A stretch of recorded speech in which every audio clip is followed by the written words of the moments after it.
Yo me devolví hace 3 años. De hecho, mi focus area en ciencias políticas en Boston fue Latinoamérica. Mira, la primera persona que se me viene a la mente realmente es Sofía Inven. Y a mí me parece que ella era una mujer con una visión fascinante de cómo construir país. Ya no nació en Venezuela. Y le dedicó toda su vida a Venezuela.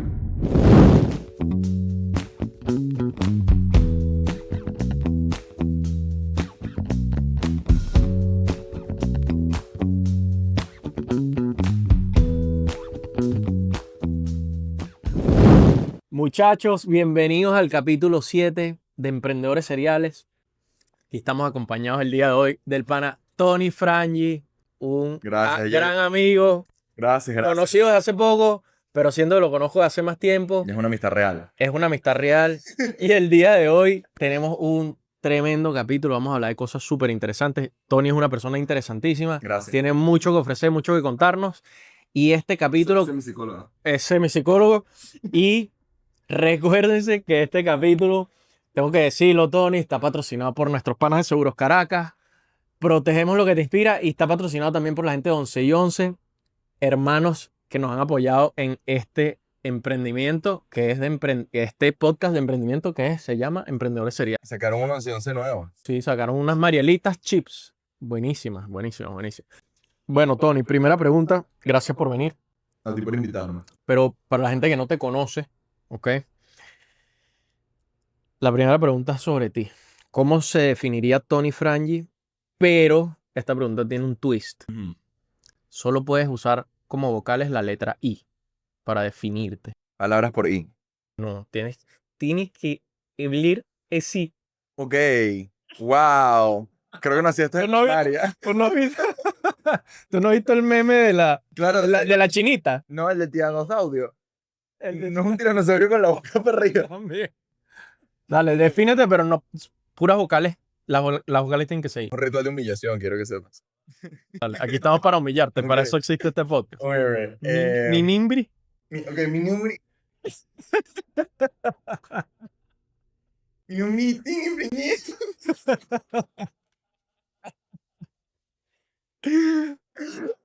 Te odio. Ok. Dale, yo no me voy a reír. Trata de hacerlo serio, trata de hacerlo, pero corto, pues, porque si no, ajá. Soy mini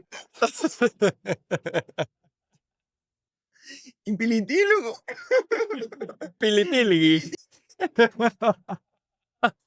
Yo voy traduciendo aquí. Soy economista y politólogo. Periodista. Periodista y politólogo. Ajá. Termina la oración, pues. Es como cuando mi hermana escribe en WhatsApp y no ve lo que escribe y yo tengo que traducirlo al resto de la familia. Ok, exactamente. Ok. Em, Estudié en la Universidad de Boston. Ok, eso lo entendí. Traducción, estudió en la Universidad de Boston.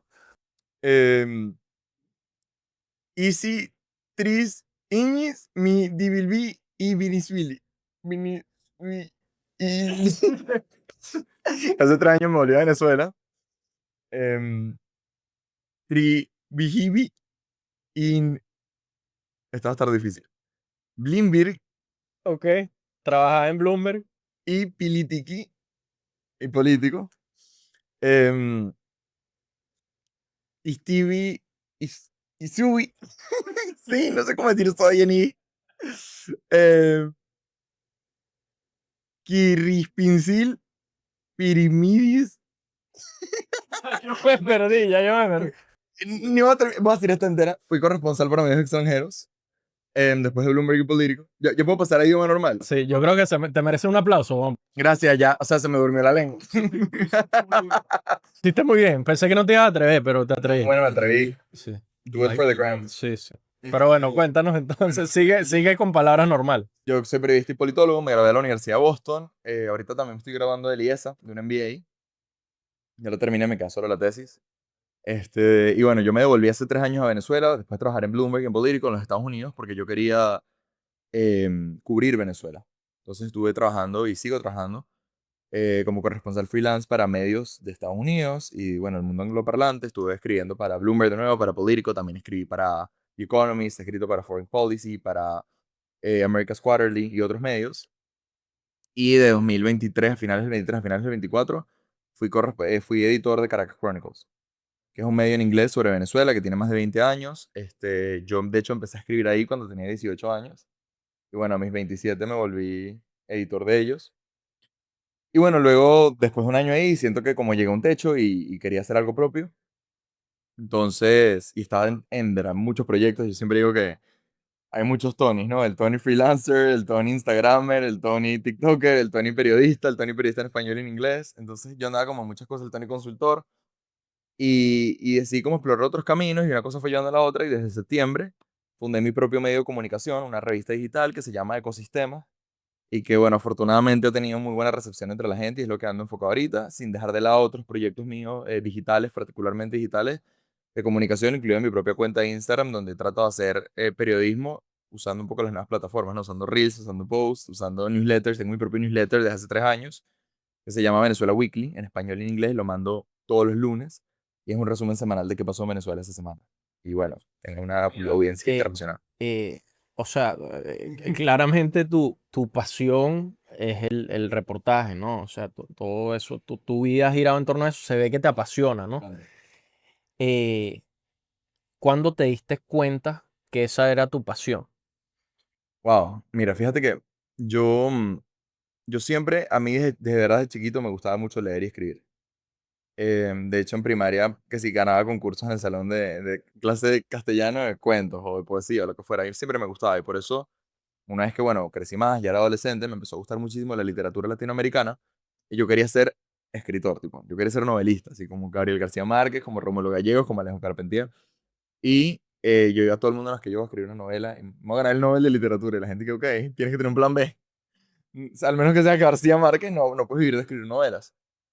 Y la gente me decía, intenta periodismo, que es lo más parecido. Entonces, para mí periodismo era como, bueno, el trabajo que me va a tocar hacer porque ser novelista es como el sueño, ¿no?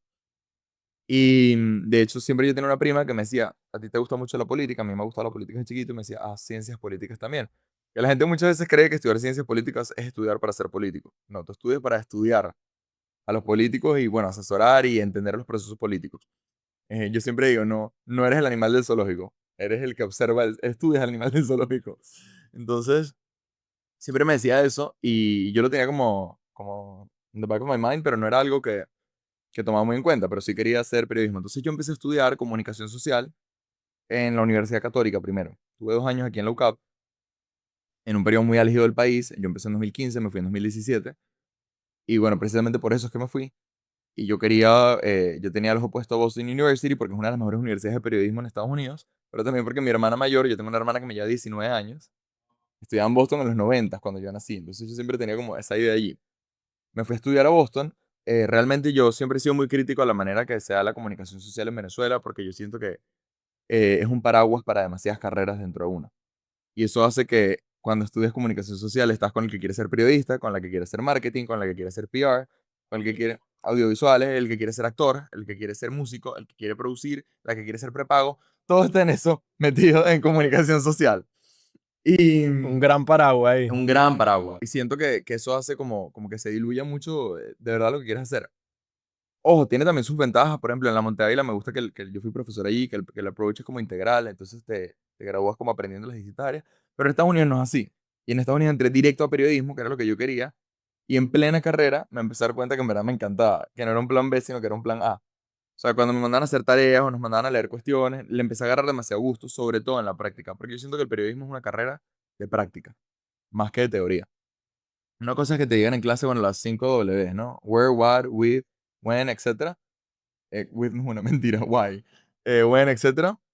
Que salgas a la calle y entrevistas a alguien o hables con alguien o unas los puntos o ideas de la historia. Y es algo que vas mejorando. O sea, yo leo mis primeros pitches, que es cuando tú le das una historia a un medio, se la propones antes que te den luz verde, y eran unas cosas muy crudas comparado con lo que se me ocurre ahorita, ¿no? Se va sofisticando a medida que le agarras como esa salsa, ¿no? Y estando allí, un fin de semana me fui a visitar una prima lejana dominicana que yo tengo. Yo tengo familia en República Dominicana y en Puerto Rico, porque mi familia es libanesa y bueno, migraron a distintos lados. Y estando en Chicago con ella estudia en Chicago, ella me dice, tú deberías meter un minor en ciencias políticas, mete el minor en ciencias políticas, te encanta demasiado este tema. Y yo le dije, bueno, ¿por qué no? Tengo los créditos. Y metí el minor y me di cuenta en el minor que me apasionaba también, creo que más que el periodismo incluso a la hora de la práctica. Porque yo soy muy nerd de leer y tal, y era mucha lectura, mucha investigación. Y al semestre siguiente lo pasé a un major también. O sea, terminé haciendo dos carreras porque me encantó. Y fue como que esto es lo que quiero hacer de verdad en la vida. Entonces yo a veces digo que yo tengo una promesa conmigo mismo de que algún día voy a escribir una novela. Pero ya no es mi sueño. O sea, ahorita de verdad me encanta hacer el periodismo, me encanta escribir, me encanta reportar, me encanta cubrir. Y creo que además el periodismo tiene un rol fundamental en cualquier sociedad y que muchas veces no lo entendemos. La gente, yo siento que muchas veces ni siquiera entienden qué es periodismo en verdad, sobre todo en Venezuela. Y de verdad creo que por eso es como un jardín que uno tiene que estar regándole agua y cuidándolo. El periodismo para mí, o sea, ojo, yo no sé si es una percepción errónea Ujú. o equivocada, eh, pero cuando yo pienso en periodismo, yo pienso en algo que se quedó como pegado en el aparato, o sea, algo como, o sea, vamos a decir, periodismo tradicional, digamos, o sea, es lo que me viene. El periodismo moderno no lo tengo muy claro. No sé si es lo que justamente tú estás tratando de hacer con ecosistema, pero vamos a decir, el periodismo tradicional bueno, periodismo de escribir en el periódico, que ya el periódico no existe físicamente, bueno, que yo sepa, las páginas, yo no sé quién, yo siento que son las generaciones viejas que se meten a leer noticias en una página web de lo que era el periódico. Creo que son las generaciones viejas que se ponen a ver noticias en la televisión. Puedo estar equivocado con lo que te estoy diciendo, pero es un poco mi No, no. percepción. Yo creo que las nuevas generaciones consumen las noticias de otra manera y por otras vías. ¿Tú coincides con eso o estoy meando fuera del No, perol? sí y no.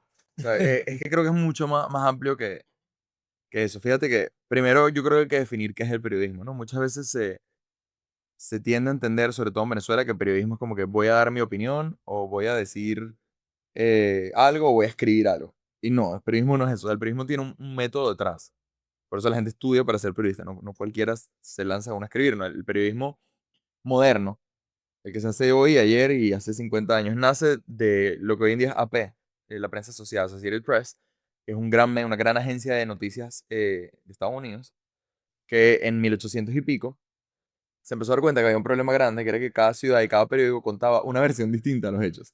De hecho, ahí viene el término prensa amarilla, porque eran periódicos que exageraban muchísimo y las fotos usaban mucha tinta amarilla para mostrar las cosas y le decían, bueno, la prensa amarillista. Associated Press empezó a crear como una cadena de oficinas en distintas ciudades que lo que buscaban hacer en el siglo XIX era déjame leer todo esto y llegar a un punto medio, una versión objetiva de lo que se está contando, y eso es lo que yo le voy a reportar a todas las otras oficinas para que la noticia pueda viajar rápido por ferrocarril y telegrama en 1800 y pico. Y nace el método periodístico hoy en día, que es bueno, como decía esta periodista, creo que esta frase es como en los años 40.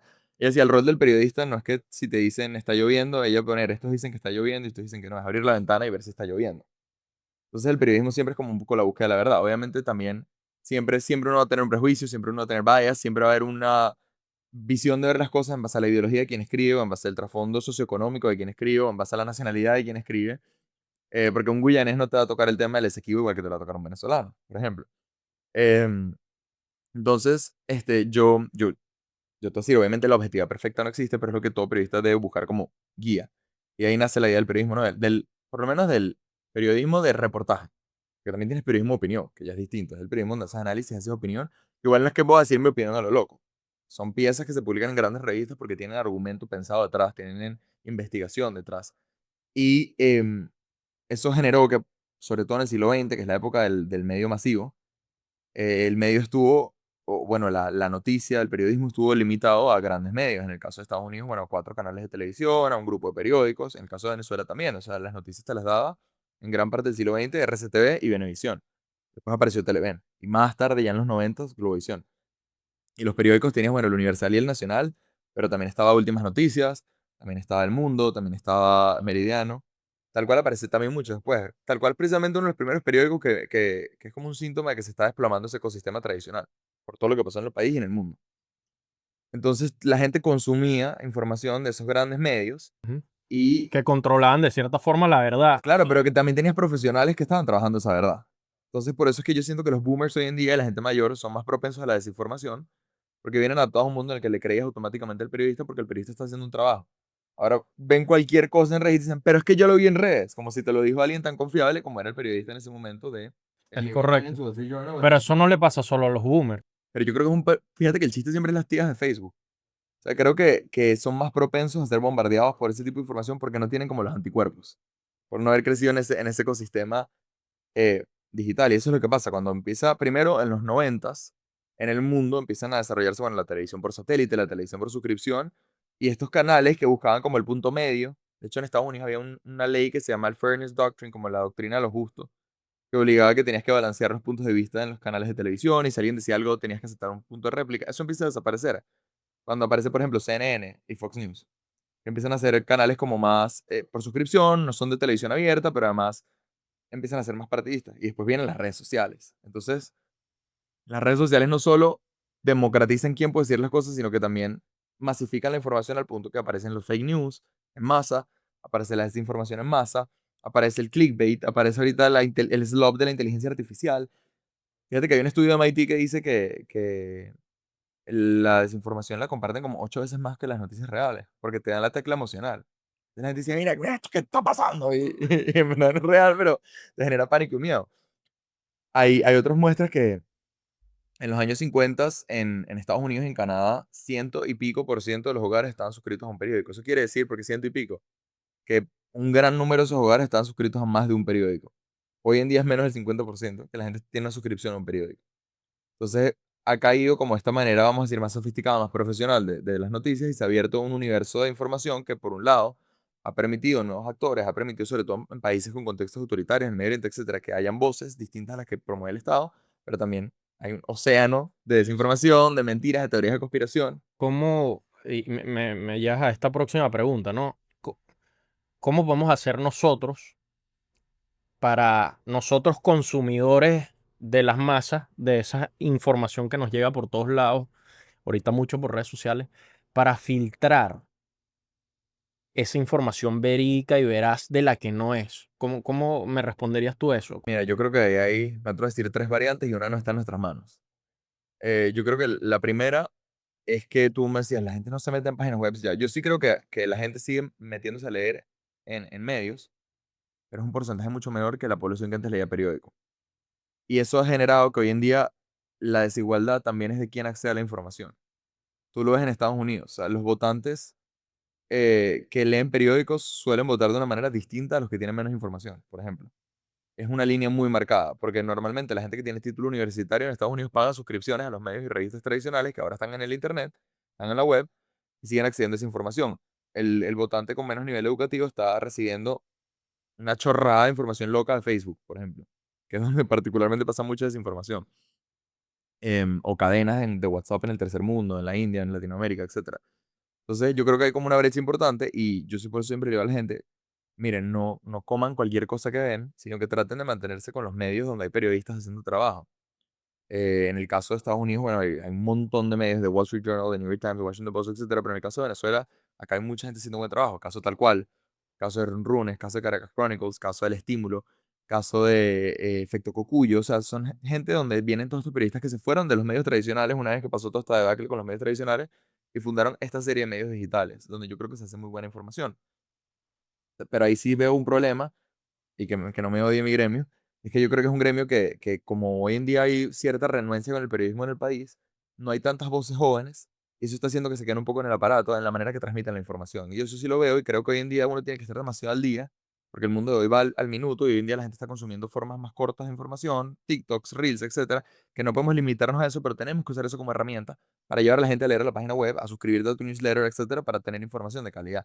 Por eso yo siempre digo que mi approach en la comunicación es muy holístico. O sea, yo trato de conectar mis reels y mis stories y mis memes y mis cosas con suscríbete a mi newsletter, lee mi artículo, comenta esto y te mando el artículo por DM, porque tienes que crear esa conexión para que las redes sociales te sirvan como un túnel a la información de mayor calidad.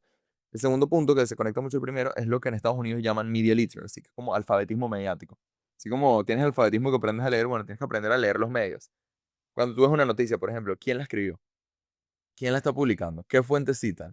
¿De dónde la está sacando? ¿Qué características tiene? Y de hecho se ha propuesto en varios países del mundo que se dé como un curso en el colegio para crear como esos anticuerpos a la desinformación. Es lo que te decía, yo siento muchas veces que la gente mayor no tiene esos anticuerpos. Pasa en todas las generaciones, pero sobre todo en las mayores, porque yo creo que hoy en día nosotros somos como nativos al Internet. Entonces, desarrollar ese media literacy, hay cursos en Internet, hay artículos. Claro, Y pero es un fastidio tener que...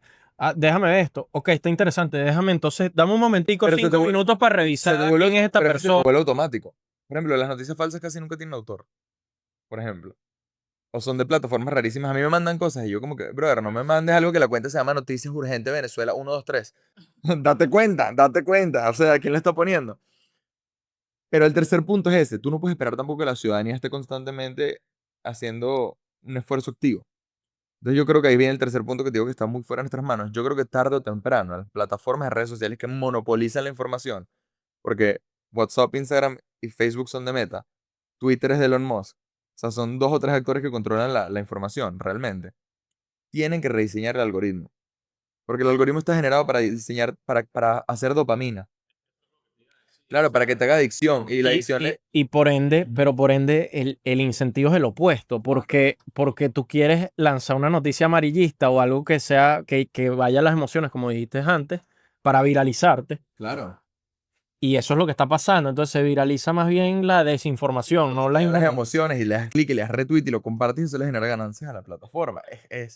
Nosotros estamos como hámsters en una rueda y en esa rueda estamos generándole electricidad a esta plataforma. Y no solo pasa con la desinformación. Fíjate, el rollo que hubo con Facebook hace como 2, 3 años, creo que un poco más, que hubo unos whistleblowers internos que salieron a decir, mira, Facebook activamente sabe que está jodiendo la salud mental de las niñas con todo el tema de la imagen del cuerpo, etcétera, y lo alimentan porque saben que eso genera clics y adicción a las redes sociales, sobre todo en las generaciones nuevas. Por ejemplo, ahorita Jonathan Haidt, que es un escritor de The Atlantic, dice que esta es la generación ansiosa. Los niños están sufriendo demasiada ansiedad hoy en día por el tema de redes sociales. Los estás bombardeando con comparaciones constantes, con dopamina constante, con estimulación constante. Yo lo veo en mis sobrinos. O sea, es un tema de verdad que los ponen ansiosos, no logran concentrarse, necesitan estar constantemente estimulados en los videos de YouTube. O sea, mi antagonista en la vida es MrBeast. Pues yo detesto a MrBeast solo porque mis sobrinos lo aman. Tiene una competencia. Entonces, ahí yo creo que va a tener que haber un punto en el que las plataformas, con los reguladores, en este caso el Congreso, en este caso las leyes, los países, etcétera, van a tener que buscar un punto medio en el que volvamos como a esta idea del Fairness Doctrine que hubo en los 50, de mira, tenemos que manejar cómo se está manejando la información y quiénes pueden hablar y quiénes no, porque lo que estamos generando es además polarización, porque ese clic te polariza, o sea, cada vez más tú ves como la sociedad en todo el planeta, primer mundo, tercer mundo, se están polarizando mucho porque las redes te hacen odiar al otro, el hate machine, como le dicen, ¿no? La máquina del odio. El algoritmo nos va a hacer matarnos unos a otros tarde o temprano, o sea, está pasando. Bueno, mira, antes de que eso pase y nos aniquilemos unos contra otros. Nos aniquila la Con, inteligencia artificial. sí, sí, o los robots de Elon Musk, que están por ahí. Por ahí. Ya los vi hace poco en el diner en Los Ángeles. Están ahí sirviéndote ya la comida y la vaina. Y sí sirven, lo hacen bien. Yo me monté en el carro que se maneja solo, en En Phoenix. Waymo, yo también lo hice. Fue burda de creepy. Muy creepy, pero muy arrecho. Bueno, a mí me encantó, porque yo soy súper protec. Y los carros salen como en la noche, porque en la noche hay menos, bueno, menos tráfico, menos probabilidad de accidente, pero también hay menos gente manejando, porque la gente duerme normalmente. Salen como, están todos como en un estacionamiento todo creepy, y salen como que en la noche empiezan a salir todos esos bichos solos. Sí, no, y te montas y yo iba de copiloto. Y a lo mío no había nadie. Es muy incómodo. Pero bueno, mira, Tony, una pregunta aquí medio loca. Ajá. Eh, si pudieses mágicamente revivir a cualquier persona muerta Wow, y comer, vamos a decir, una cena y tener una cena con esa persona, ¿a quién revivirías y por qué? wow. Es una pregunta. Tiene que ser alguien que ya falleció. Mira, la primera persona que se me viene a la mente realmente es Sofía Inver. Porque, verdad, yo admiro muchísimo la figura de Sofía Inver. Para los que no saben, Sofía Inver fue una gran periodista venezolana que además fue gestora cultural. De hecho, la conocen más que nada por gestora cultural, aunque por años tuvo Buenos Días, que fue un programa de entrevistas en Venevisión, si no me equivoco, y escribía en el Universal. Pero Sofía Inver creó con apoyo del Estado, con financiamiento del Estado, un museo público en Venezuela, que es el Museo de Arte Contemporáneo, que por muchos años se llamó Museo de Arte Contemporáneo de Caracas, Sofía Inver, justamente. Y con esta, vamos a decir, este grant que le dio el gobierno venezolano en los 70, ella fue a Londres y fue a Nueva York y compró lo que hasta el día de hoy es la mayor colección de arte moderno por lo menos pública en América Latina o en Sudamérica. No al museo aquí al lado Parque Central hay Picassos, hay Matisse, hay Warhol, hay Miró. Y a mí me parece que ella era una mujer con una visión fascinante de cómo construir país y de cómo hacer las cosas. Además, siendo una persona que llegó con 4 años a Venezuela, ella no nació en Venezuela y le dedicó toda su vida a Venezuela. Bueno, hoy en día es Rumania, donde nació ella, o Moldovia, no recuerdo ahorita. Hoy en día es Moldovia, era antes de Rumania, pero ellos en verdad eran rusos. Bueno, de lo que hoy en día es Ucrania, pero eso era parte del Imperio Ruso. Era una familia judía de Odessa, en la costa de Ucrania. Y bueno, hubo los pogroms, que fue la persecución de los judíos en Ucrania, y ellos migraron para allá y de ahí se fueron a Venezuela. En los años 20 creo que llegaron acá, imagínate. O sea, apenas estaban descubriendo el petróleo. Y le dedicó toda su vida a este país, se casó con Carlos Rangel, que es otra persona que admiro muchísimo. Él escribió Del buen salvaje al buen revolucionario, que es para mí uno de los mejores libros que se han escrito en este país sobre el pensamiento político de la región, pero de verdad es un libro fascinante y uno siente que es premonitorio. Es un libro de los 70 y cree. Te dijo como mucho lo que pasó después. Em, y ellos tenían juntos el programa. Ellos dos eran los dos entrevistadores. Y entonces yo me he leído 3 biografías de Sofía Inver. Creo que son todas las que se han escrito de Sofía Inver y me las he leído. Me parece una persona fascinante. A mí me hubiera encantado conocer a Sofía Inver, la verdad. No llegué a conocerla. Ella falleció en 2016 o 17, que yo tenía como 19, 20 años. La pudiste haber conocido. La pude haber conocido, pero ya ella era una señora muy mayor también. A mí me hubiera encantado conocerla en el prime time, ¿no? Mira, ¿y a dónde la llevarías a cenar? Hoy en día, Ajá, imagínate, la revivimos. ¡Pum! Apareció aquí. no, es una cena importante, diría que sí a Cordero. Eso- Está bien, está bien. Hay buenos restaurantes en Caracas en 2025, te lo prometo. O sea, esa es la primera persona que pienso, pero creo que si cualquier persona muerta, a lo mejor en la historia podría pensar más y digo, hay personajes históricos muy importantes que podría ser fascinante hablar con ellos también. Solo que Sofía es la primera que se me viene a la mente por la admiración que le tengo. Correcto. Mira, Tony, cuéntanos, para cambiar aquí y seguir otra vez con el tema de, Vamos a ponerlo de, a tu, hablar em- con la de, vocal de nuevo. de tu emprendimiento. Ahorita con la O. Mira, Tony, ecosistema. Ujú. Tuve la oportunidad de ir a la inauguración, gracias por la invitación. Por favor. Nos conocimos ahí, pero fue hace poco, es algo reciente. Em, Cuéntanos sobre ecosistema, cómo nace, por qué nace, cuál es la finalidad de ecosistema, cómo se diferencia de otros medios que existen hoy en día aquí en Ok. Venezuela. Bueno, esa es una historia interesante. Yo, como te digo, yo por muchos años estuve trabajando, bueno, y sigo escribiendo para medios internacionales sobre temas políticos y económicos en Venezuela. Estuve editor de Caracas Chronicles, que es un medio también como muy hacia lo político, pero en ese mismo transcurso, yo por 3 años fui editor de un newsletter que se llama Typing Business, que era el newsletter, bueno, es el newsletter de Ecoanalítica, que es esta consultora bueno, economía en Venezuela. De hecho, ya Typing Business se separó de Ecoanalítica, ya es como un proyecto independiente, pero en el tiempo que estuve yo era parte de Ecoanalítica. Y ahí yo escribía, pues, todas las semanas editaba un newsletter sobre economía y sobre business. Y yo en verdad era un tema que, fíjate, yo en un principio le temía a la economía, porque para mí eran números, ¿no? Y yo y los números no nos entendemos, de verdad. Es como que tú me pones un libro en arameo y es igual que para mí que me pongas un libro de números, de matemática. Entonces yo en un momento incluso pensé en, en hacer una tercera carrera en Boston, porque los créditos me daban, pensé en hacer relaciones internacionales y en verdad tenía que agregarle como un semestre más, pero bueno, dije, a lo mejor. Y cuando vi que tenía que ver micro y macro, me aterré y fue como que no, no, no. Muy tonto de mi parte hoy en día en retrospectiva. ¿Por qué? Porque para mí, de verdad, la economía era números. Y yo entendí con Typing Business, con estas amistades que desarrollé en Ecoanalítica, que en verdad la economía era un proceso social, un proceso de los procesos de la gente, cómo funciona la gente. Y me empezó a parecer súper interesante. De hecho, mi primer trabajo fue en Bloomberg, donde yo cubría era temas de ciudades y demografías y urbanismo. Pero bueno, Bloomberg es full economía, full finanzas, full temas de business, de negocios. Entonces, yo ahí como que le empecé a agarrar más cariño, digo, empecé a hacer reportajes para medios extranjeros y para Caracas Chronicles sobre economía en Venezuela y me empezó a gustar muchísimo el tema. Y es un tema que yo siento que se solapa con temas sociales, con temas de internet, el tema de las modas, el tema, o sea, una cosa tan tonta como el chocolate Dubai, el labú, al final eso tiene un elemento social y económico detrás. O sea, la economía y la sociología se solapan y empezaron a ver como todas estas ideas.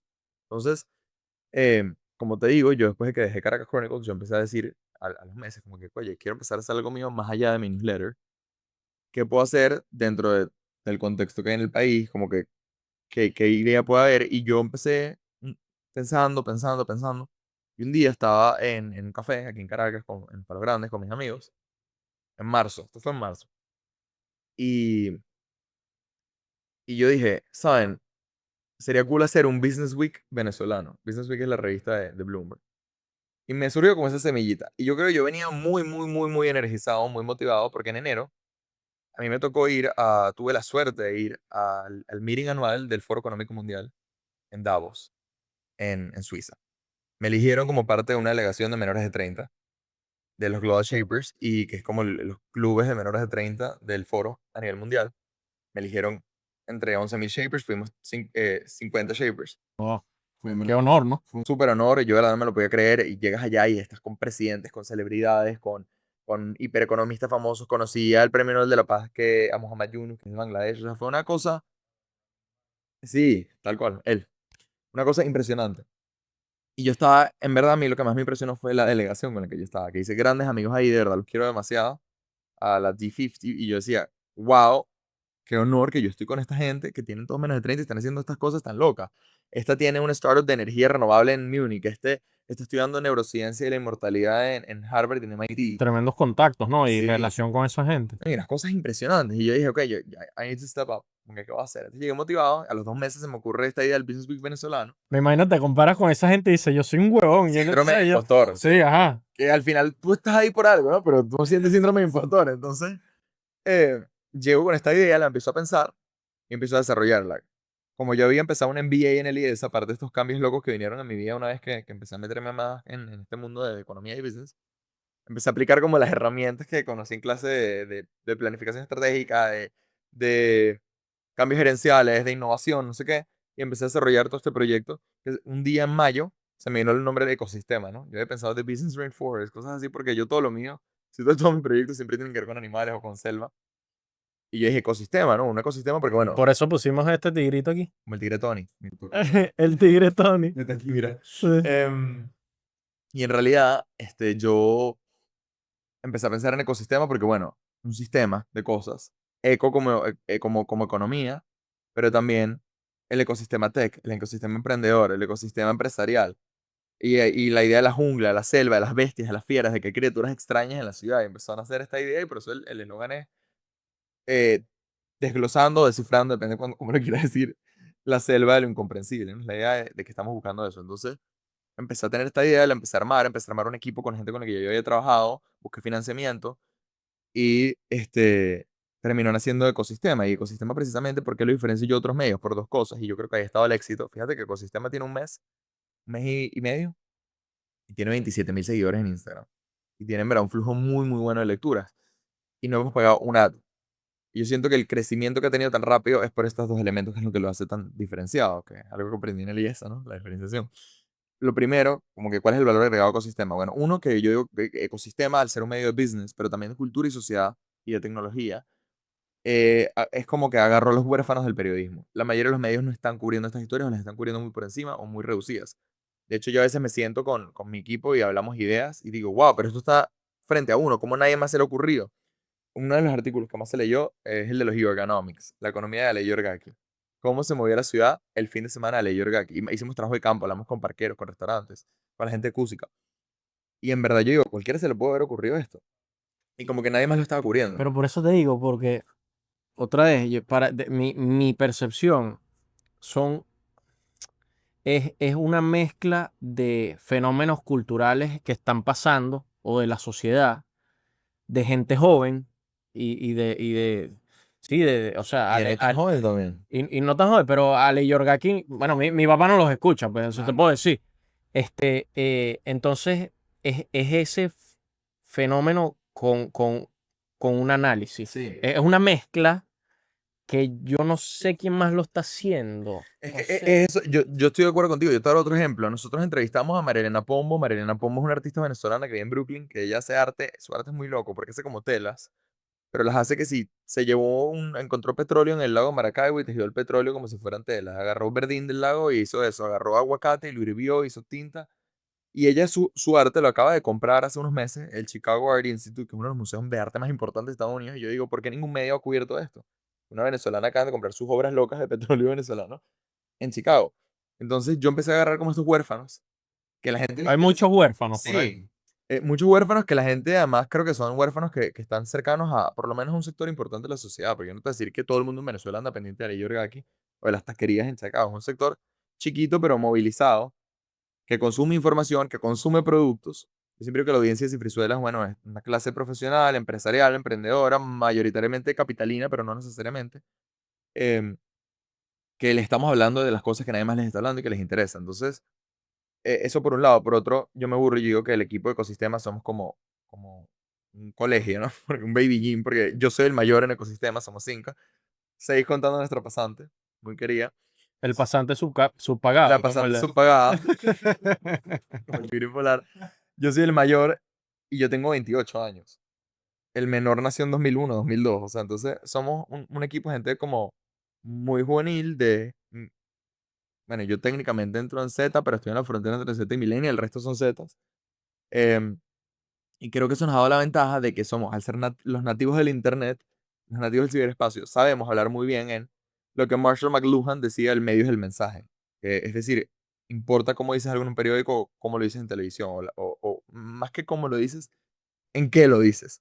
Entonces nosotros empezamos a pensar mucho ecosistema en, ajá, la gente está consumiendo precisamente por Instagram, hoy en día mucho en Venezuela, por TikTok, que lo vamos a activar pronto, no tanto ya por Twitter, no entras directo normalmente a la página web, sí consumes newsletters, porque la gente sí está suscrita a newsletters mucho.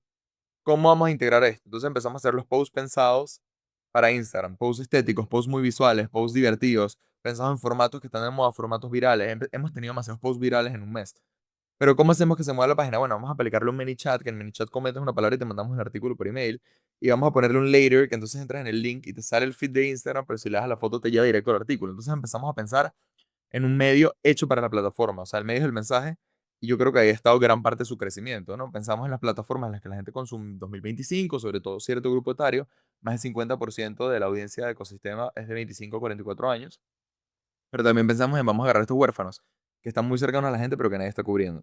Y creo que esa mezcla ha dado el éxito tan rápido de ecosistema que me tiene muy feliz y de verdad por el cual estoy muy afortunado. Mira, una pregunta que te tengo, Tony. Y bueno, obviamente te felicito por el trabajo que estás haciendo y estoy seguro que tiene poco tiempo, pero estoy seguro que el éxito ya está garantizado. Mm. Eh, como tú, me imagino que sabes, como reportero, hay como un ecosistema de startups que están Sí. surgiendo, ¿no? No solo de tecnología, ojo, mucha gente está haciendo cosas. Y eso, en lo personal, me parece buenísimo. Creo que es parte de la construcción del país que estamos haciendo, del futuro. La gente que está aquí y que entrevistamos en donde tú estás sentado, pues es gente positiva, gente que está echándole pichón a lo que está haciendo. Em, Dentro de eso, que de cierta forma es muy nacionalista, Patriótico, más que nacionalista. exacto, patriótico, mejor, está bien. Em, yo he visto que hay marcas que en vez de ponerle un nombre criollo, ponen nombres como si sonaran de afuera. Ujú. Por ejemplo, Por Debras, Petrichor, Road of Hannah, no sé si los conoces. O sea, son nombres que no son nombres criollitos. Ujú. ¿Qué piensas de eso? Eso hay, desde tu punto de vista, hay una idea detrás de eso, de poner ese nombre, es un tema fortuito. Eh, eh, Mira, yo creo ¿qué, que hay qué dos, piensas de esos casos? yo creo que hay dos elementos. Yo soy todo lo contrario a la gente que odia el Spanglish. Yo uso full el Spanglish, o sea, sería hipócrita de mi parte pretender que no. Y yo creo que ahí va el primer elemento. Vivimos en un mundo hoy en día demasiado globalizado. Es normal que esas cosas pasen. Hoy en día todos nos pensamos como locales. Creo que nadie se piensa como que, ay, me interesa simplemente existir en este espacio limitado local. Todo el mundo piensa en una visión de un mundo que ya no tiene fronteras, porque todo está a un clic. Yo te doy un ejemplo. Los Planchard, cuando los que hicieron Villa Planchard, el Cerrito, cuando se fueron a la India, grabaron como un documental de ellos en la India de vacaciones para mostrarlo en la televisión aquí. Hoy en día no necesitas hacer eso. Estás a un clic de cualquier persona yendo a la India. Estás a un clic de cualquier cosa. Incluso Venezuela, con todas las restricciones económicas, políticas, estructurales que tiene el país que todos conocemos, Aquí la gente está comiendo chocolate de Dubái, que viene de los Emiratos Árabes, y la gente se compra sus labús, que vienen de Hong Kong, y el Sony Angel está de moda, que es de Tokio, y el matcha ahorita hay una escasez global porque todo el mundo quiere el matcha aunque sea japonés. Y bueno, ni hablar la cultura americana. Venezuela es un país súper americanizado toda la vida. Aquí el Jerusalén nuestro es ir a Disney World, ¿no? Ese es el peregrinaje. Este, toda la vida ha sido así Venezuela. Ahorita, bueno, quizás menos por todo lo que ha pasado, pero por algo tenemos autopistas y carros porque es el American Way of Life y Prados del Este es como un suburbio americano y la nevera y todo el appliance americano existe aquí desde los 50. O sea, esto es un país que toda la vida yo creo que ha estado abierto a cuestiones de afuera, pero sobre todo estamos en una época de globalización, de masificación. Mira, tú vas ahorita a Parque Cerro Verde o al Sambil y hay conciertos de K-pop, del pop coreano, de Corea del Sur, con cientos de niñitas gritando como si fueran los Backstreet Boys. Porque a las niñas les gusta su pop coreano.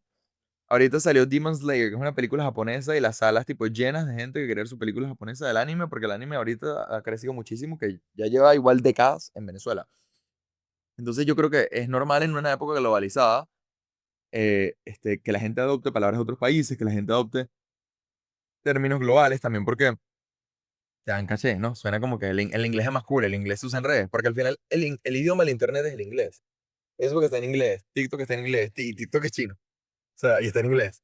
Eh, Pero también no solo inglés, fíjate, te di unos ejemplos de marca medio europea, francesa, por Pero de verdad, claro, Trichor, el ¿verdad? francés también tiene su caché, ¿no? El francés uno lo asocia con la elegancia. ¿Qué elegancia la de Francia? Es la frase, ¿no? Entonces, eso es normal. En el mundo globalizado, yo más bien siento que a veces hay que forzar, la gente le fuerza demasiado. De que voy a hacer un emprendimiento de pagos que se va a llamar Mamoncito Playita Ávila. Y dije que, mira, no hay necesidad. O sea, no todos somos raguayana. Pero, pero creo que es normal en la época globalizada. Y ahí voy a lo segundo. Venezuela siempre ha sido un país. Marta Traba era una historiadora, bueno, era una historiadora del arte argentina que decía que Latinoamérica tenía países ostras, que eran cerrados como ostras, y países puertos. Y Venezuela era un país puerto. Y toda la vida lo hemos sido. Este es un país cero cerrado, este es un país que su mito fundacional es el mestizaje, la mezcla de las culturas, em, donde todo el mundo, casi todo el mundo tiene un abuelo de otro país, así sea de Colombia, que es aquí al lado, pero es de otro país. Em, la migración es una parte demasiado importante de la historia venezolana y la mezcla. Mira, hablamos de Sofía Inver, ¿no? Que es de Rumania, pero por ejemplo, Rompampero y la salsa Pampero empezaron a desarrollar un mecanismo de la manera que hacían las cosas con un ucraniano. En la harina pan también, en la manera que se desarrolló, hubo un ingeniero, creo que era checo, polaco, que fue fundamental en hacer eso. Nuestra primera constitución la escribió el hijo de un italiano, Juan Germán Rosso, y su papá venía de Milán. O sea, siempre ha habido ese aporte. La canción de Tío Rico, el tan, tan, tan, tan, tan, tan, eso es una canción de cuna de Dinamarca. O sea, entonces, aquí toda la vida hemos tenido ese influjo de lo extranjero, lo adoptamos muy fácil, lo adoptamos muy rápido. Este, las propias ideas de las independencias, porque nos llegaban las ideas francesas e inglesas por las Antillas, a pesar de la Inquisición española. Entonces, a mí no me parece como que, qué horrible, porque ni que fuéramos, no sé, China con una cultura ancestral de hace 10.000 años. Venezuela más bien es una cultura que siempre se está auto regenerando y formando con lo que viene afuera. Nosotros comemos la arepa como la comemos porque los portugueses la empezaron a rellenar. Antes no se comía rellena, se comía como en Colombia, que es como un acompañante. Este, eh, todo lo nuestro tiene como ese elemento. De hecho, Escanone hizo el libro rojo de recetas porque él sentía que todos los lados en Caracas en esa época se habían llenado de cocineras de España y de Portugal y se estaba olvidando la comida caraqueña tradicional. Entonces, yo, bueno, déjame agarrar esta receta porque los portugueses están rehaciendo la forma que comemos. Y la panadería caraqueña típica es una panadería europea, sobre todo portuguesa. Entonces, yo creo que hay ese influjo importantísimo.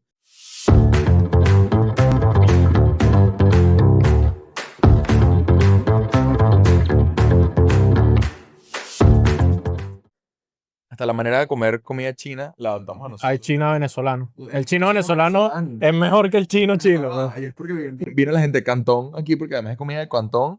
Y dijeron, bueno, déjame adaptarte un poquito para el paladar venezolano, ¿no? Y salió la comida nuestra. Entonces, Avilatei, que fue el primer restaurante de sushi en Caracas, lo hizo el chef de la embajada de Japón en esa época. Y ahora, bueno, uno y que Caracazo roll con un plátano encima. Y es eso, esa es nuestra cultura. Entonces, como que Está bueno, está bueno, parece que está bueno el análisis y una extensión más de lo que ya somos en un contexto globalizado global. Globalizado en todos lados. globalmente global. Globalmente globalizado. Mira, Tony, vamos con una sección aquí a mis preferidas Ujú.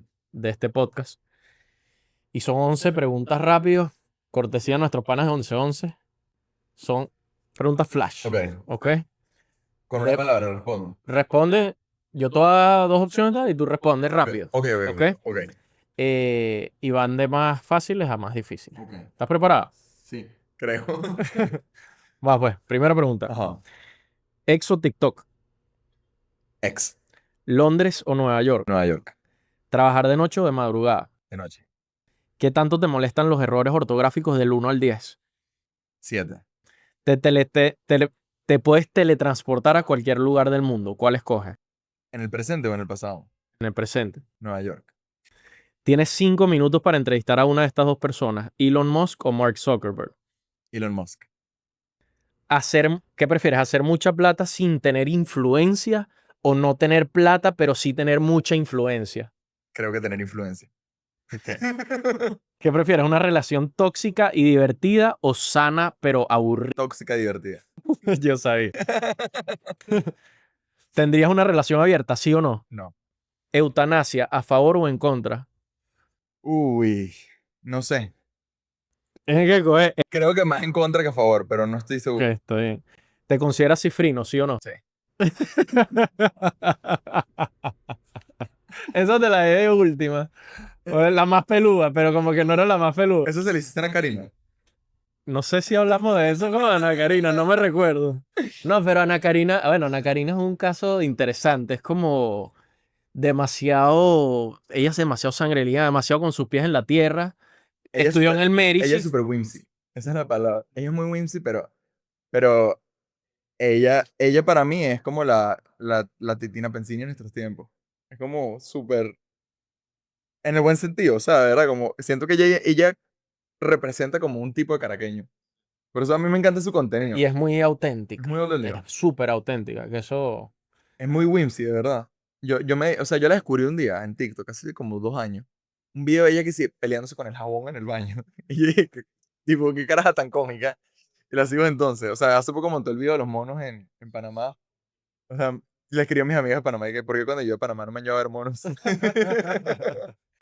Sí, vale, no, no, no. Y bueno, ya estuvo aquí el primer capítulo de esta temporada y la verdad es que lo máximo. Y bueno, yo estaba tan emocionado que la interrumpía mucho. Entonces, bueno, ya estoy más pendiente. Aquí estamos el club de... Yo creo que te he dejado hablar bastante bien hoy. No, yo me encadeno.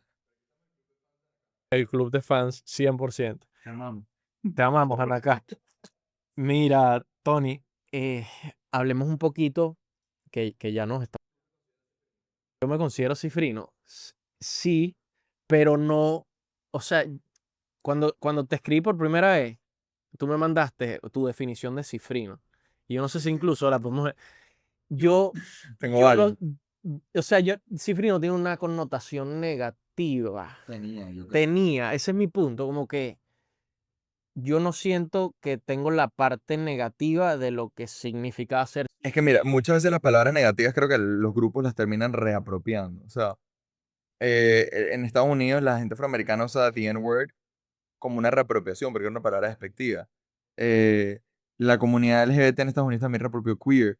Y en Venezuela, veneco. ¿Sabes? Veneco era una palabra despectiva que usaban contra nosotros en otros países y ahorita nuestra canción es veneca de Rawayana, ¿sabes? Yo creo que Rawayana le dio la vuelta. Es que ya venía de redes sociales y Rawayana terminó. Fíjate que el último álbum antes de eso de Rawayana que se había sacado de Ocean era Venequia. Se llama el álbum. Y siento que ya venía, y hay como esa reapropiación. Ahorita siento que la gente también ya como que Cifrino no lo ve como despectivo. Sí. Lo Bueno, han es agarrado. interesante eso. Igual boleta, ¿no? Boleta la gente lo usa como que soy boleta, como soy de calle. Mira, Tony, aprovechando de hacer transición a Venezuela, y siempre me gusta entrar en este tema como hacia el final del podcast. Eh, estudiaste en Boston, Ujú. hablas inglés perfecto. Bueno, ya tienes muchos amigos del mundo gracias al foro que te invitaron. Vamos a decir, tú eres un perfil que tiene posibilidades fuera de Venezuela. No quiero decir fácil, pero las pudieses ubicar, buscar Sí. y tener. Em, ¿Por qué estás aquí? ¿Qué te ata a Venezuela? Ok, wow, esa es una pregunta interesante. Yo me devolví hace 3 años, en junio del 2022. Y no fue porque no es la típica historia de, bueno, se me acabó el OPT y me vine. No, yo de hecho me estaba sacando una visa de talento, me quería quedar allá. Pero entre Bloomberg y Político, este, como no estaba todavía con trabajo, mi mamá me dijo como que deja de gastar en Estados Unidos, que allá todo siempre es más caro, y vente a Caracas unos meses. Y me vine a Caracas. Y esos 4 meses en 2021, que hubo como ese periodo corto, como éxtasis como con el primer momento como de estabilidad económica que hubo un año, la gente andaba loca en Caracas y yo, de verdad, gocé esos 4 meses en Caracas. Entonces, cuando volví, me quedé con la idea de Caracas, como que, wow, me encanta estar en Caracas. Y, y en verdad a mí siempre, siempre, siempre me ha fascinado todo el tema de Venezuela y de Latinoamérica en general. De hecho, mi focus area en ciencias políticas en Boston fue Latinoamérica. Y mi paper de mi última clase fue sobre políticas ambientales en Venezuela entre el 58 y el 98. O sea, siempre estuve como muy con la cabeza en Venezuela, aunque estuviera allá. Y cuando estuve en Político, un día uno de mis editores me dice, Tony, ¿por qué no te vas a Venezuela a ser corresponsal? O sea, es obvio que quieres escribir de Venezuela todo el día. Todos tus días son de Venezuela. Y yo dije, en verdad sí, eso es lo que quiero. ¿Qué estoy haciendo aquí? ¿Quedarme por quedarme? Entonces llamé al abogado que el que me está haciendo la visa y le dije, para el proceso. Pues no te voy a pagar nada porque no me voy a sacar la visa y no quiero no voy a gastar eso para no usar esa visa. Y llamé a mi mamá y le dije, mamá, me vuelvo a Caracas. Y ella, ok. Entonces, Así es, fue fue casi que impulsiva la broma. sí, Ahí de uno. fue, Te cayó la locha, pues. fue súper. O sea, fue como, yo me volví en junio, yo creo que lo decí como en marzo o abril. Eh, sí, más o menos por ahí. Yo creo que marzo es que la idea surgió. Entonces me devolví a Caracas. Y en efecto, obviamente me frustró un poco al principio, tratando de hallarme qué hacer, pero en verdad empecé a hacer lo que quería hacer, que era cubrir para otros medios afuera sobre lo que estaba pasando aquí. Además, un momento en el que se habían ido la mayoría de los bureaus que tenían los medios acá, entonces había como un espacio, Una vacante, un una vacío. vacante de un nicho, nadie estaba cubriendo en inglés para Venezuela, muy poca gente, entonces empecé. Y me fue bien, me empezó a gustar. Pero yo creo que ahí entran los dos elementos de por qué estoy en Venezuela, por qué me gusta Venezuela y por qué por ahora no tengo planes de irme, más allá de que, bueno, tengo la idea de un posgrado, pero todavía no es como nada seguro y la idea también es después venirme. Es uno que en verdad yo amo estar en Caracas. O sea, yo me divierto en Caracas, me siento feliz en Caracas y a pesar de todos los pesares que hay en este país, o sea, tengo los mejores amigos que puedo desear, me encanta estar con mi familia y de verdad estoy afortunado de estar con mi familia y vivir en mi casa y comer en mi casa y dormir en mi cama. Me encantan los planes que hay en Caracas, los locales de Caracas, las cosas tan locas que pasan en Caracas. O sea, de ahí viene gran parte de la idea de ecosistema, ¿no? De verdad que pasan unas cosas que uno no se explica. Es la selva del indescifrable. Y me divierto, o sea, no estoy en lo absoluto insatisfecho con estar en Venezuela. De verdad, me encanta estar aquí. Me divierto estando aquí. Siento que me hallo aquí. Yo me identifico muy caraqueño, aunque mi familia ni siquiera es venezolana.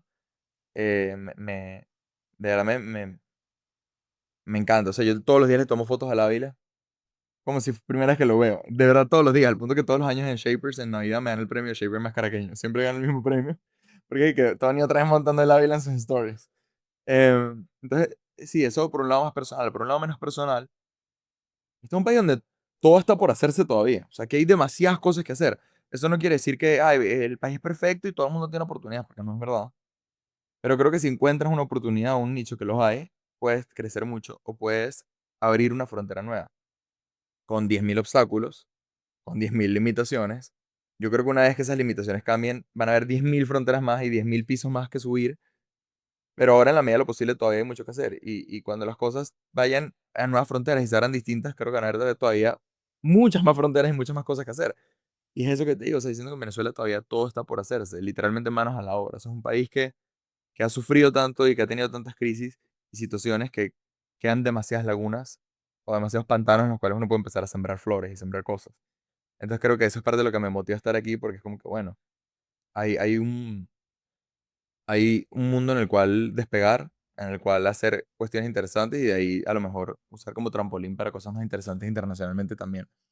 Pero yo creo que ese ha sido la motivación, no solo para mí, sino para toda esta movida de emprendedores, de gente que está creando proyectos nuevos, de creativos, de jóvenes empresarios que han encontrado esos nichos y esos espacios. Y es el caso de los startups, lo que encontró Kashea, lo que encontró Yumi, lo que em, está haciendo la gente de ahorita, por ejemplo, hay una que se llama Quanta, que es de inteligencia artificial para los colegios, para facilitar el método de corrección y que los alumnos puedan ver dónde están fallando. Entonces hay como demasiado espacios que se pueden cubrir y en los cuales entrar.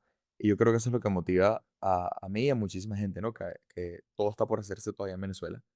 Estoy de acuerdo y solo te agrego que tú que has tenido la oportunidad de estar afuera, no eres el único, muchos han regresado y vienen con ideas de afuera Sí, muy vivas, totalmente. de que te pone un poco en perspectiva y dices, coño, aquí están años luz más adelante que nosotros, vamos a hacer esto ya, porque es que vienes como, sí, sin la contaminación de acostumbrarte a lo que ves Sí, en tu total. alrededor aquí en el día a día, ¿no? Entonces, creo que ese es un plus y lo he visto como un común denominador o una característica de mucha gente que entrevista que ha tenido la oportunidad de tener experiencias afuera. Bueno, píllate que por un lado yo creo que algo que a mí me empujó mi carrera muy rápido, o sea, yo siento que yo crecí muy rápido como periodista en Venezuela, en codearme con colegas con más trayectoria, en ser reconocido en lo que sea, porque yo creo que yo traía una manera muy americana de hacer el periodismo, como toda esta escuela de la objetividad y de cubrir esto y de verificar esto, y creo que eso generó mucha confianza entre mis lectores. Y es algo que yo aprendí fue afuera, porque creo que cada las cosas así se hacen muy distinto.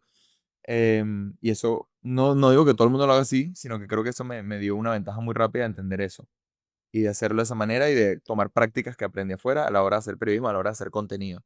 Que también el internet te lo permite, porque te va a ver el mundo y ves lo que están haciendo en otros lados. Y también creo que más allá de que, bueno, me fui 5 años y me volví, yo digo que es muy importante siempre estar en contacto con el mundo afuera y ver qué sigue pasando y qué está pasando.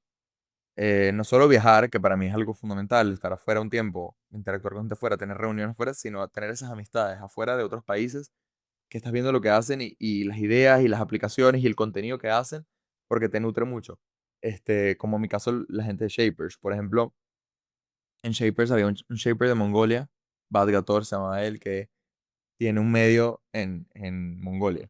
Súper cool, muy digital, y siento que en cierta manera eso me inspiró un poco de ecosistema. También la Shaper de Bogotá que estaba, que era Karen. Karen hace videos de temas financieros y tienes que si 100.000 seguidores o más en Instagram y me parece tipo fantástico como ella hace algo didáctico con Reels y contenido digital. Igual la Shaper de México que los hace inteligencia artificial y sale ahorita en la portada de Wire México.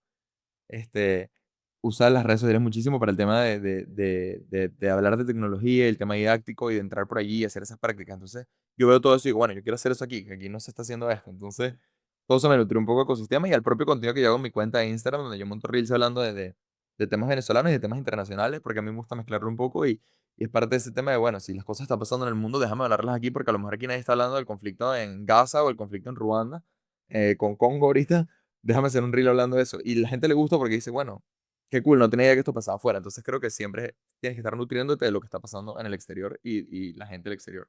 Mira, buenísimo, Tony. Ya nos estamos quedando casi sin tiempo. Tengo, o sea, siento, ojo, creo que pudiésemos hablar horas más. Yo estoy aquí hipnotizado escuchándote y súper inspirado. Coño, Pero tenemos que ir dándole cierre. sí, estoy gritando, wow, ya es la 1:30. Yo, yo siempre hago una última pregunta. Con esto cierro un poco y también esta pregunta viene de parte de la gente de Seguros Caracas, que su eslogan es protegemos lo que te inspira y yo hago ahí un enlace con el tema de inspiración, que es el punto de este podcast, inspirar el emprendimiento en Venezuela. Ujú. Viendo tu cámara ahí que tienes enfrente, esas personas que llegaron hasta el final de este capítulo Ujú. y de cierta forma se sienten inspirados por lo que tú has hecho. De repente una persona que tiene la piquiña que quiere emprender en lo que sea, de repente es en reportaje, de repente no. Pero ¿qué consejo le darías tú de corazón a esa persona para que le demos el empujoncito necesario de y se atreva a salir adelante con la idea que tiene en Ok, la cabeza? yo te voy a contar un cuento que parece un chiste, pero no es. Voy a dar un consejo que me dio la primera dama de Singapur. Esto Ok, fue en Davos, en el Foro Económico Mundial en ok. Davos, y a la delegación de Shapers nos separaron como en 3 reuniones con distintas personas en base a tus perfiles. Que sí, unos fueron con el CEO de Nestlé, creo que fue, o de Coca-Cola, no recuerdo ahorita, otros creo que fue con el director de la OMS, y otro grupo con la primera dama de Singapur, que trabaja muchos temas de iniciativa juvenil. De hecho, ella nos contaba en ese momento que ella siempre hablaba con el Papa Francisco sobre temas de juventud y tal, que estaba vivo todavía. Y bueno, nos sentamos en una mesa, éramos como 8 personas con ella. Y en verdad, lo que yo pensé que hacer como, una reunión, fue cool, con la primera vez en Singapur, fue demasiado inspirador. O sea, yo creo que fue mi pico de inspiración en esos 5 días en Davos. porque ella empezó a hablar sobre, ella dijo, mira, estos son espacios de élites, estos son signos de élites, son networks de élites, pero hay que utilizarlos precisamente para trabajar en pro de quienes tienen menos posibilidades, ¿no? Lo que dice the disadvantage, ¿no? Y, y entró en un tema que a mí me pareció fascinante, que fue en esa onda, em, que ese año el tema del foro era la inteligencia artificial, específicamente colaboración en la era inteligente. Y ella dice, aquí todo el mundo está teniendo sesiones de inteligencia artificial y están hablando de, wow, la maravilla del AI y el AI generativo, etcétera, etcétera. Pero ahorita hay países que están utilizando la inteligencia artificial para cometer crímenes de guerra, decía ella. Lo cual es verdad, está pasando. Está pasando en Gaza, por ejemplo. Entonces, eh, ella decía, no podemos olvidar la humanidad. Y pues tenemos que tener el principio del humanismo como brújula en todo lo que hacemos. Precisamente en trabajar por un bien común como personas, como humanos, como esos principios universales que están en el Charter de las Naciones Unidas y que, bueno, nos hacen, se basan precisamente en el principio que todos los seres humanos somos dignos. Yo creo que yo lo resumo en la frase que ella nos dijo al final, que fue, nunca pierdan el idealismo, nos decía ella. Ustedes tienen que mantener el idealismo. Y es como la idea de, sí, el idealismo es, soy idealista y creo en esto, pero también el idealismo es creo en ideas, creo en principios. Tengo principios a pesar de el pragmatismo, a pesar de lo que pueda estar pasando en un contexto. Y ese sería mi consejo que yo le diera a alguien, porque a mí esa frase me marcó demasiado en una época de, a veces que te fuerzas a ser demasiado pragmático con contextos tan complejos. Una época en la que a veces la máquina parece mejor que el ser humano, en la que están sucediendo tantas cosas sísmicas en el mundo y pareciera que se está desplomando ese orden de idealismo que se fundó después de la Segunda Guerra Mundial, el orden donde todos tenemos derechos humanos, donde hay libertad de expresión, donde tienes derecho a la vida, etcétera. Yo creo que nosotros tenemos que mantener siempre esos principios adelante y tener el idealismo, como que más allá de, de lo pragmático, de lo que quieras hacer o de las metas, no pierdas los principios que te guían para tu bien como persona y el bien de las demás personas como parte de una misma raza universal de seres humanos. Entonces yo siempre mantengo esa idea, como que mantengan el idealismo y manténganse fieles a sus principios, que siempre estén el principio de tu dignidad como persona y la dignidad de los demás como norte en todo lo que haces. O sea, si mantienes eso, como dices tú, yo creo que es una receta o es un ingrediente, mejor dicho, importante en el éxito de tu emprendimiento, pues. Sin duda. Entonces, está bueno ese consejo, no lo había escuchado aquí, pero me parece que es algo que es más soft, pero tiene mucha fuerza. Señores, ese fue el séptimo capítulo de Emprendedores Seriales con el pana Tony Frangi. Súper agradecido contigo por haber venido y agradecido con ustedes, muchachos y muchachas, por quedarse hasta el final de este podcast. Activos por aquí para el próximo capítulo próximamente.